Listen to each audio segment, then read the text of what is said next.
Hello. I'm digging this out, this trench, with the Horizon Tech survival shovel. This has many gadgets on it, but I wanted to see how it worked as a shovel. This part here, you have to watch the ends if you're going to use it. I've been grabbing up here, but it does have this cap that you can screw on, but it's only plastic, so you're not going to use that for leverage. You're going to grab up here and use it. Gives you a good length. It's been working great. A lot of snow, frozen ice and such in here, and it's working really good.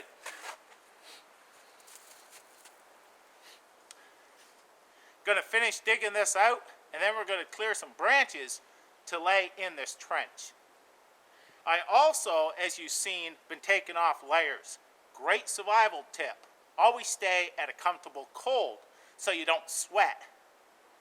Now it's 0 Celsius, 32 Fahrenheit right now, and that helps with keeping me cool while I'm doing this work.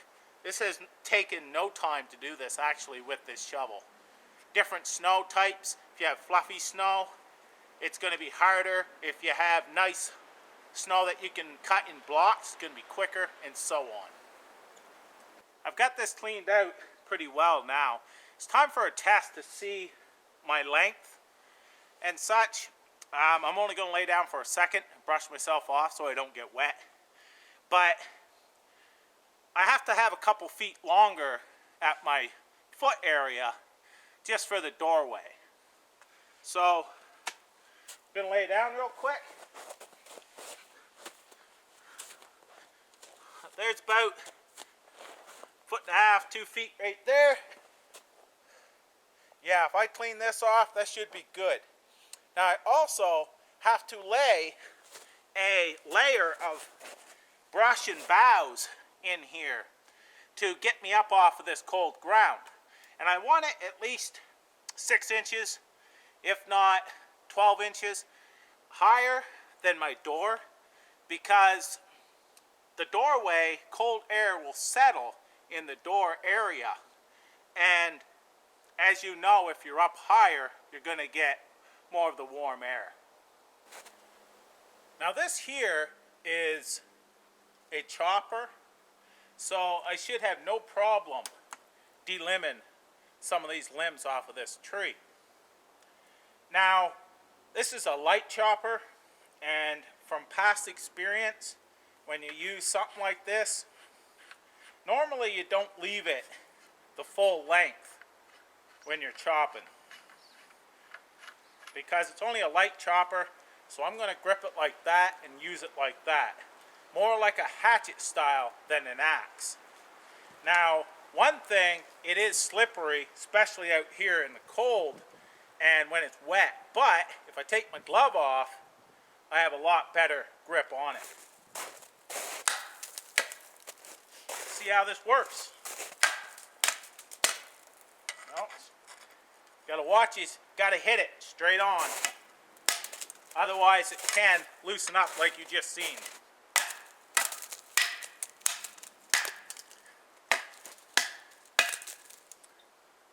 Clearing those pretty good. No damage to the blade. Well, let's get a bunch of these gathered up.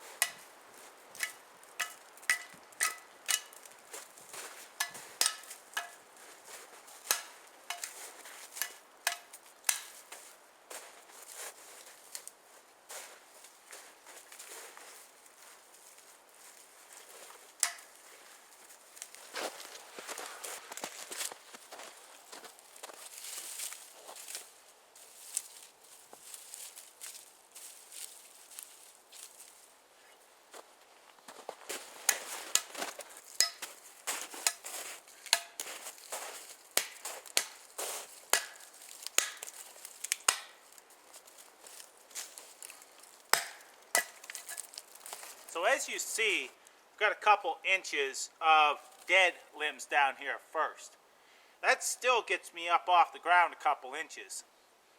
And it saves on as much live branches, boughs, In this case, it would be fir and spruce boughs that I have to lay in here and trim off trees.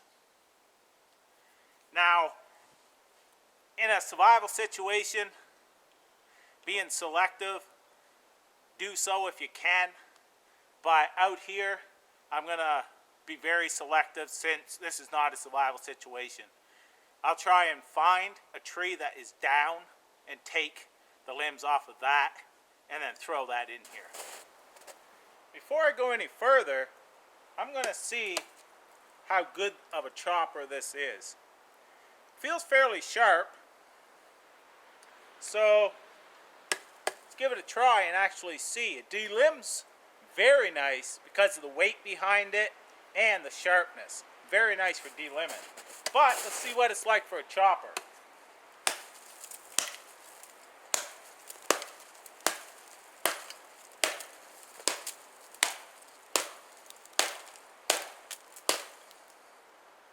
Well, got to tighten it up because sometimes if you don't hit straight in, you're forcing it to turn. But right now, it's very grippy in the hand. It works really nice. My hands were a little wet earlier, but now it's working really well.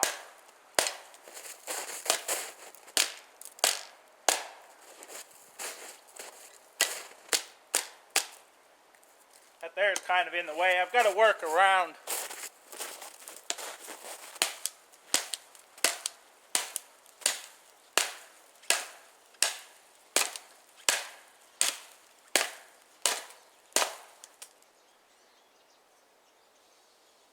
That edge working great.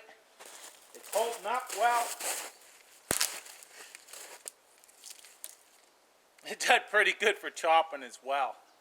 This is not a hatchet, but does pretty well for a shovel, I gotta say. Very nice. Cool.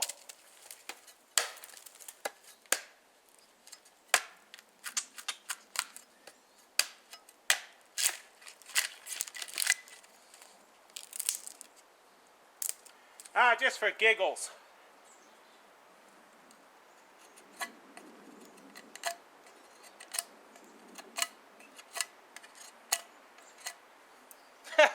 That's pretty cool. You can carve somewhat with it as well. And you could sharpen it up if you like. So there it is up close. And what I love about this shovel is it has these tabs. And it also has holes in here that this washer fits right into that and locks. It has no wiggle when you tighten this up. And it also has this washer back there, but it has no wiggle at all. And you can lock it in different positions and such. This here is a scaler. And you have measurement across here, 10 centimeters as well. A cutting edge on this side. And then this is beveled to cut roots and such. But you can see how this is constructed. Very, very heavy duty. I'm going to show you another really cool feature about this. If you notice right here, this is hardened steel right across here. And if you notice, there is a screw. Because they have put a piece of hardened steel there, so I can put a wire in here, step on this part, bring this up, and cut wire. It's also a wire cutter in there. That's pretty ingenious, really is. A lot of thought went into this shovel. But let's get back to making that snow trench.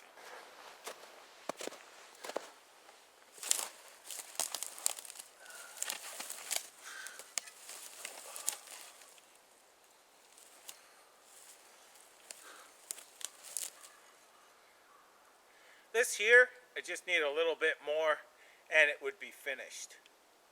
Got a good